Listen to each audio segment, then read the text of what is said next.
Assalamualaikum warahmatullahi wabarakatuh. Perkenalkan, saya Dinda Rasya Pratiwi dengan nomor NIM 2023 1128588, Prodi PAI Fakultas Tarbiyah, kelas 3C. Saya adalah mahasiswa Institut Agama Islam Syarifuddin 2024, semester 3. Baik, di sini saya akan menyelesaikan penugasan kedua saya di mata kuliah Model dan Strategi Belajar Mengajar dosen pengampu Bapak Ahmad Ihwanul Muttaqin MPDI.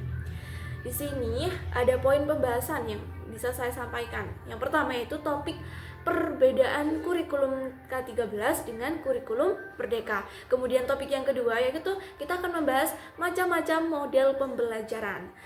Next, langsung saja kita harus dengan kita mencari perbedaan, kita juga harus mendefinisikan terlebih dahulu apa itu kurikulum.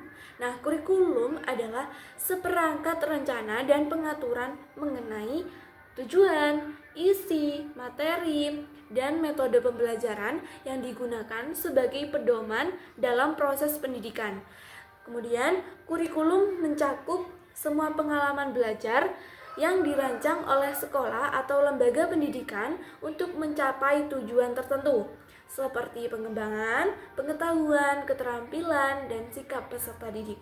Nah, kurikulum biasanya ditetapkan oleh pemerintah atau badan pendidikan, tetapi bisa juga dimodifikasi oleh sekolah untuk menyesuaikan kebutuhan lokal atau spesifik. Jadi mengikuti kebutuhan yang di dalam sekolah tersebut, menyesuaikan gitu.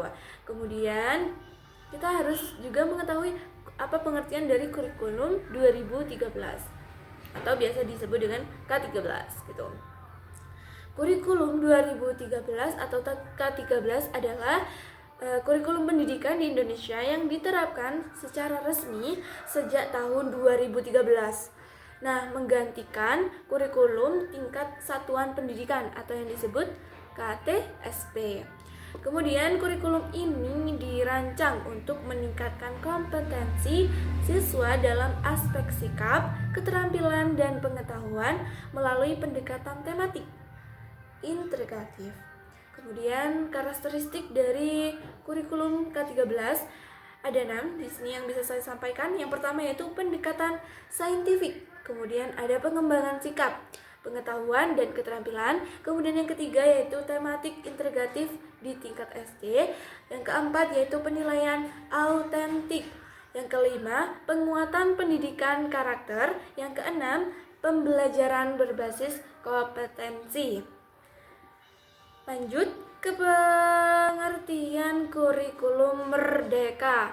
Kurikulum merdeka adalah sistem pendidikan yang diterapkan di Indonesia sebagai bagian dari upaya untuk memberikan lebih banyak fleksibilitas dan kemandirian kepada sekolah dan siswa dalam pembelajaran. Nah, kurikulum ini pertama kali diperkenalkan pada tahun 2021. Sampai saat ini 2014 kurikulum Merdeka masih digunakan. Nah, sebagai bagian dari program Merdeka Belajar yang diinisiasi oleh Kementerian Pendidikan, Kebudayaan, Riset, dan Teknologi. Karakteristik dari kurikulum Merdeka ada 6 juga yang bisa saya sampaikan. Yang pertama, fleksibilitas dalam pembelajaran. Yang kedua yaitu pembelajaran berbasis proyek. Ketiga, asesmen yang lebih fleksibel. Yang keempat, penguatan profil pelajar Pancasila. Yang kelima yaitu peran guru sebagai fasilitator dan mentor. Kemudian yang keenam yaitu fokus pada pengembangan kompetensi dasar. Nah, kemudian kita masuk ke perbedaan dari kurikulum 13 dan kurikulum Merdeka. Yang pertama yaitu pendekatan pembelajaran. Kurikulum 2013 atau K13 berbasis pada pendekatan tematik integratif. Siswa mengajar melalui tema-tema tertentu yang mengintegrasikan berbagai mata pelajaran, fokus pada pengembangan sikap, keterampilan, dan pengetahuan secara seimbang dengan penerapan metode saintifik atau mengamati, menanya, mencoba, menalar, dan mengkomunikasikan. Kemudian, sedangkan kurikulum Merdeka, siswa lebih fokus pada pendekatan proyek dan pembelajaran berbasis masalah. mengeksplorasi minat dan bakat mereka sehingga pembelajaran lebih fleksibel dan sesuai dengan kebutuhan individu. Kemudian perbedaan yang kedua di penilaian. K13, penilaian mencakup aspek sikap, pengetahuan, dan keterampilan dengan menggunakan penilaian berbasis proses seperti penilaian autentik serta penilaian akhir berbasis ujian nasional UN. Sedangkan penilaian untuk di kurikulum Merdeka yaitu penilaian lebih fleksibel, difokuskan pada perkembangan siswa secara individu dan lebih banyak menggunakan asesmen formatif dan asesmen diagnostis. Ujian nasional diganti dengan asesmen nasional yang tekanan pada kemampuan literasi, numerasi, dan karakter. Perbedaan yang ketiga yaitu fokus utama. Fokus utama kurikulum 13 yaitu menguasai kompetensi sikap, pengetahuan, dan keterampilan secara holistik.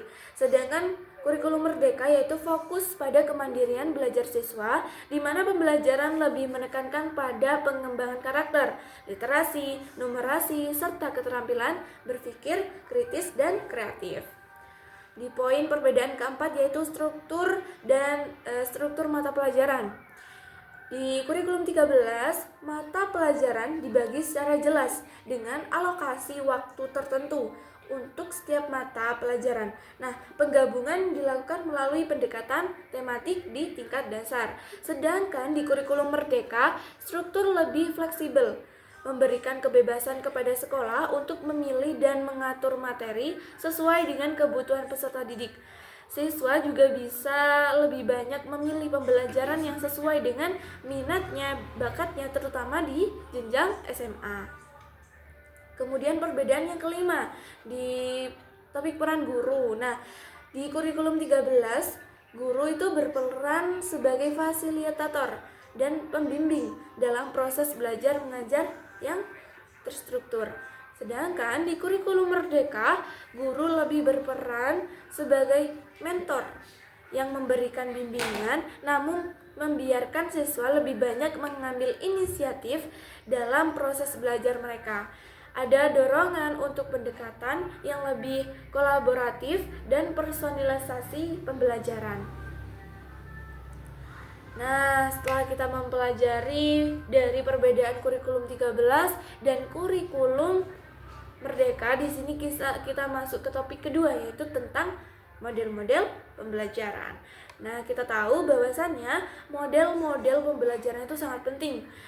Yang dimana definisi dari model pembelajaran adalah kerangka atau pendekatan yang digunakan oleh seorang guru untuk membantu siswa dalam memahami materi pembelajaran. Setiap model memiliki karakteristik metode tertentu yang bertujuan untuk mencapai tujuan pembelajaran dengan lebih efektif. Yang pertama ada model pembelajaran langsung atau direct instruction. Nah, model ini berfokus pada pemberian informasi atau keterampilan secara langsung oleh guru, diikuti dengan latihan dan pengulangan oleh siswa. Model ini cocok untuk pembelajaran keterampilan dasar. Nah, kemudian ada yang kedua, model pembelajaran berbasis masalah atau problem based learning. Nah, di mana dalam model ini siswa diberikan masalah yang nyata untuk dipecahkan. Siswa bekerja dalam kelompok untuk menentukan solusi, menemukan solusi, kemudian mengembangkan keterampilannya, berpikir kritis dan memecahkan masalah. Kemudian di poin ketiga, model ketiga di sini ada model pembelajaran kooperatif atau cooperative learning, di mana siswa bekerja dalam kelompok kecil untuk saling membantu mencapai tujuan dan hal ini meningkatkan interaksi sosial dan pengembangan keterampilan kerjasama. Kemudian di sini saya tampilkan ada contoh keempat, yaitu model keempat, model pembelajaran langsung.